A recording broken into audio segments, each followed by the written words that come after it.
aggressive with Russia, going after more than a dozen senior government officials and several uber-wealthy Russians with ties to Vladimir Putin.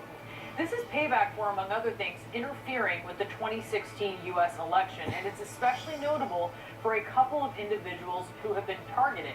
Putin's son-in-law among them, and a billionaire who is part of the special counsel investigation into possible collusion between Trump associates and Russia. CNN's Kara Scannell is taking a closer look at how these individuals fit into the Mueller investigation, but I do want to start with Michelle Kaczynski. So Michelle, what can you tell us about the key figure in these new sanctions, Oleg Deripaska? Yeah, I mean, this is substantial. This is going after some big fish. So you mentioned Deripaska. He's somebody thought to have had ties with Paul Manafort, former Trump campaign chairman, also his partner Rick Gates, both of whom have been indicted in the Robert Mueller Russia probe. Deripaska made a lot of money and is expected to be deeply connected to the Russian government. In fact, the way it's described here by the Treasury Department, he actually presented himself as essentially being a member of the Russian government, even though technically he was not. So that connection exactly wasn't mentioned within the sanctions material, but he's one of the several, I would call this a handful of top figures. So we have Putin advisors, a Putin son-in-law who became extremely wealthy after marrying into the family. We have the head of Gazprom, the huge Russian state-owned energy company, and on and on. So these are significant figures. You have to say, though, that among the original list that Treasury was forced to put out by Congress when they passed that bill, mainly to punish Russia for meddling in the 2016 election, they put out a list of more than 200 people who could be targeted. So now we see 24 people targeted, as well as a handful of other businesses. You're going to have questions. Why relatively few sanctioned now? Why did it take months to sanction these people? And also, the reason for these sanctions now includes meddling in the 2016 election, but the way this was presented was it was a long string of Russia's bad behavior around the world that prompted these sanctions. In that string of bad behaviors, administration officials did mention this morning in talking to reporters that it includes Russia trying to undermine Western democracies.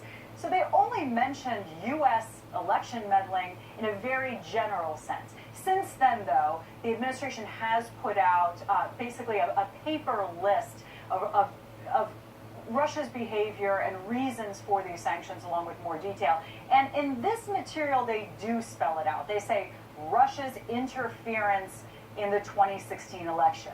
And when they're spelling out Russia's bad behavior overall, though, it's notable that they also don't mention the attack, the nerve agent attack in the UK just last month. We're told by one senior official that the reason for that is they didn't want these new sanctions to appear to be a continuation of the tit for tat between the U.S. and Russia over that. Brianna? I wonder if that's avoidable at this point. Kara, you have reported on how the Mueller team questioned a couple of these oligarchs when they were traveling to the U.S. One of them even had his electronic devices searched while his plane was still on the tarmac. Connect the dots here for us.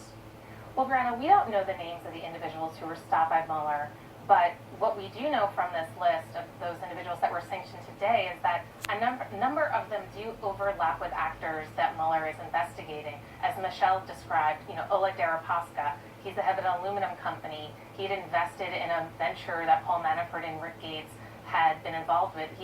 Manafort also reached out through an intermediary to Deripaska in July of 2016, according to the Washington Post, offering private briefings while Manafort was campaign chairman. Now, there's no indication the two ever spoke, but you can see how they overlap. And Rick Gates is cooperating with the investigation, and as part of that cooperation has to talk about everything. He was also a deputy chairman of the Trump Inauguration Committee. Another individual on the list is Victor Vekselberg. He is an energy oligarch, and he attended two events that are of interest. He was at a dinner that Michael Flynn attended in December of 2015 with Vladimir Putin, that we know caused a lot of controversy. He also attended Trump's inauguration at the invite of a friend of his, according to his spokesman, who told that to the Washington Post. Now, another name on the list who is designated as a government official is Alexander Torshin. He is a banker in Russia. He is also very closely associated with the NRA. He puts himself out as building the Russian equivalent of the NRA. He's attended a number of their conventions, and we understand that that Congress is looking at him. McClatchy has reported that the FBI is looking into whether he illegally funneled money into the NRA, into the Trump campaign.